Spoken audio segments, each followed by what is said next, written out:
Hai everyone, hari ini saya akan membuat tutorial how to use Disk Defragmenter. Okay, first just search Defragmenter. Dalam Windows, apps ni memang akan ada.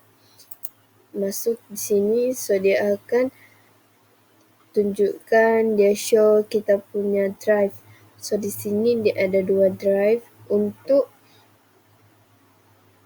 optimize dia, just tekan klik optimize.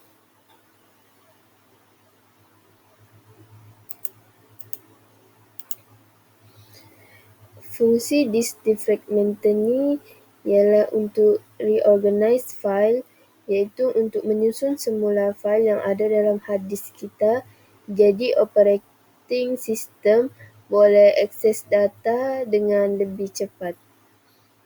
That's all from me. Thank you.